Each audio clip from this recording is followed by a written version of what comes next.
Pourquoi tu n'évolues pas? Ton argent sert à survivre, pas à construire. Bienvenue dans Esprit 2.0, le podcast qui explore les blocages invisibles, les décisions inconscientes et les chemins vers une vie plus claire, plus forte et plus alignée. Aujourd'hui, on va parler d'un sujet qui dérange mais qui touche énormément des gens. Pourquoi tu n'évolues pas? Pourquoi malgré ton travail, tes efforts, tes revenus, tu as l'impression de tourner en rond? Parce que ton argent ne construit rien. Il ne travaille pas pour toi. Il te sert à survivre, à faire face à la pression, à sauver des apparences, mais pas à bâtir ton avenir.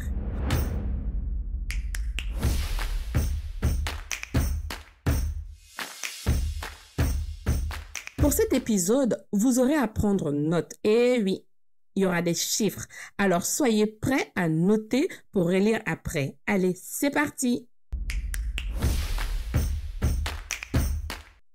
Tu travailles dur. Tu gagnes peut-être un salaire, tu fais des petites affaires, mais à la fin du mois, il ne te reste rien. Tu survis, mais tu n'avances pas. Pourquoi? Parce que ton argent est aspiré par la survie. Nourrir la famille très élargie, répondre aux demandes urgentes, acheter un mouton plus gros que celui du voisin pour l'Aïd, organiser des cérémonies coûteuses pour l'honneur, parce que tu te crois arrivé, donc il faut en faire beaucoup. C'est comme verser de l'eau dans un seau percé. Le pire, tu crois que c'est normal, que c'est ça être un bon frère, un bon parent ou un bon voisin. Mais en réalité, tu t'épuises pour des apparences. La pression sociale détruit ton capital. Dans nos sociétés, dire non te fait passer pour un égoïste. Mais aider ne veut pas dire sacrifier en silence.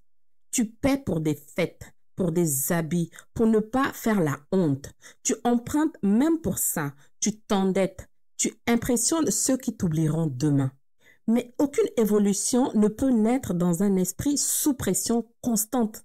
Tu dois comprendre. On ne sauve pas les autres en se noyant soi-même. Des solutions concrètes pour commencer à construire ton avenir. Voici des actions simples mais puissantes pour reprendre le contrôle de ta vie. Applique la règle 50-30-20. 50% pour tes besoins essentiels, logement, nourriture, transport. 30% pour tes envies, habits, loisirs. 20% pour épargner ou investir dans ton futur. Même avec un petit revenu, commence petit. L'important, c'est la discipline et c'est l'habitude. Fais un budget clair chaque mois. Note tout ce que tu gagnes, même les à côté. Note tout ce que tu dépenses. Quand tu vois où part ton argent, tu reprends le pouvoir sur ta vie. Automatise ton épargne. Mets de côté une somme dès que tu touches un revenu. Utilise un compte mobile Airtel Money ou Move Money ou une carte prépayée d'une des banques de la place si tu n'as pas les capacités pour ouvrir un compte bancaire. Même 1000 francs par semaine change tout si tu tiens bon. Apprends à dire non. Tu pourrais dire par exemple, je ne peux pas t'aider aujourd'hui, je construis quelque chose. Ou encore, je t'aiderai quand j'aurai consolidé une base. Tu peux le dire poliment et posément. Tu ne peux pas sauver tout le monde si toi-même tu es dans un désordre financier. Investis dans ce qui te rapporte. Un petit commerce local, exemple de l'eau fraîche, attacher des yaourts ou des almengara, acheter des cartes de recharge que tu peux même vendre à tes collègues. Et pourquoi pas revendre des légumes, acheter en gros et les revendre en détail quand on a un petit point devant sa maison. Une formation pratique. Tu peux te former à quelque chose d'extra. Peut-être un hobby, un truc que tu aimes bien. Par exemple, la couture ou les mécaniques ou le numérique. Après ton boulot, tu peux t'exercer à faire quelque chose qui peut te servir à rentabiliser ou à joindre tes deux bouts. Apprends un autre métier que celui que tu as pour pouvoir avoir des à côté. N'investis pas pour briller, investis pour grandir. Tu peux également investir dans une activité parallèle ou digitale. Sur Internet, tout est possible. Entoure-toi de personnes qui pensent à long terme. Fuis le cercle qui glorifie la fête, qui glorifie les habits de marque et le paraître.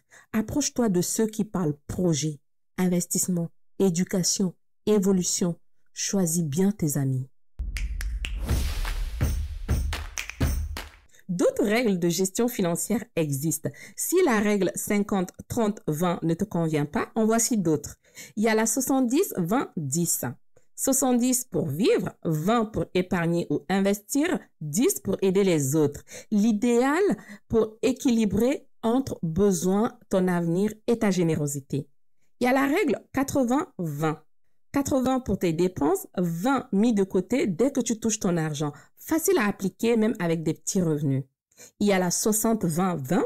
60 pour tes charges, 20 pour épargner, 20 pour investir. Cette règle, elle est très bonne si tu veux te lancer dans un business ou un projet personnel. Il y a la 40-20-10. 40% pour vivre, 30 pour tes plaisirs, 20 pour l'épargne, 10 pour l'investissement. Très utile quand ton revenu commence à paraître un peu plus stable. Il y a la méthode des 6 pots ou des 6 comptes. 55 pour des besoins vitaux, 10 épargne à long terme, 10 liberté financière, investissement, 10 loisirs, 10 formation ou développement personnel, 5 pour les dons ou la spiritualité. Parfait pour ceux qui veulent avoir un système complet, équilibré et éducatif. Tu n'évolues pas parce que on ne t'a jamais appris à construire. Et oui, on nous l'apprend ni à l'école, ni à la maison. On t'a appris à faire plaisir, à donner sans retour, à t'oublier dans le regard des autres. Mais le progrès commence quand tu changes ton rapport avec l'argent. Ce n'est pas combien tu gagnes qui compte, c'est comment tu gères ce que tu gagnes. Même avec un petit revenu, tu peux construire si tu es constant, lucide ou discipliné. Merci d'avoir écouté Esprit 2.0. Partage cet épisode avec quelqu'un qui mérite de passer de la survie à la construction et surtout l'évolution commence le jour où tu décides que ton avenir mérite mieux que ta fatigue actuelle.